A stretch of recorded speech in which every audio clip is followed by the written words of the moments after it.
by one community response team.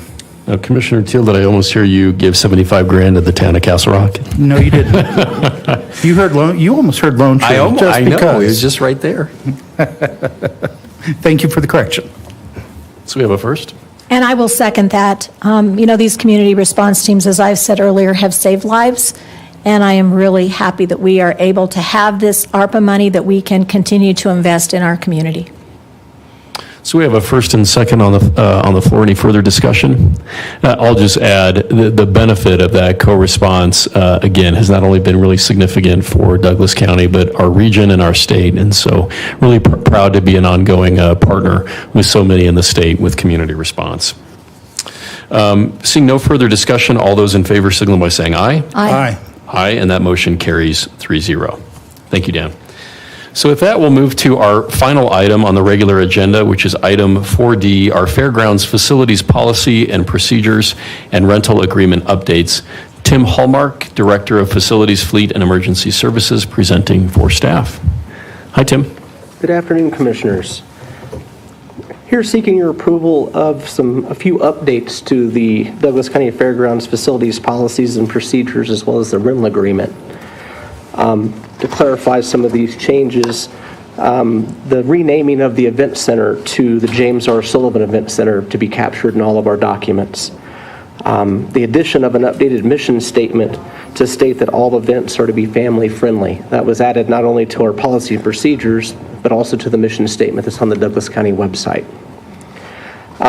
Fees were removed as exhibits and will be available on the website. That way we can assure that they're always the current, up-to-date fees. Added additional language to the general usage policies, just to clarify the right to interpret and enforce these policies and procedures. The main change there was simply the addition of interpret.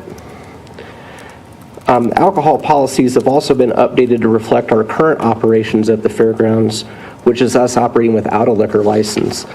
What that means for our event holders is if they're going to be alcohol served at their event, that they will actually need to get a special event permit that's issued by the town of Castle Rock. Also added additional language to the general compliance section of the policies and procedures to add, and not to operate anything similar to a sexually oriented business as defined in the county zoning resolution in effect at the time of the event. Also additional language that was added to the actual rental agreement that lives outside of the policies and procedures. Douglas County shall always have the right to interpret, enforce the policies and procedures, and in its sole discretion to eject any or all persons who fail to comply with them or the directions of county staff.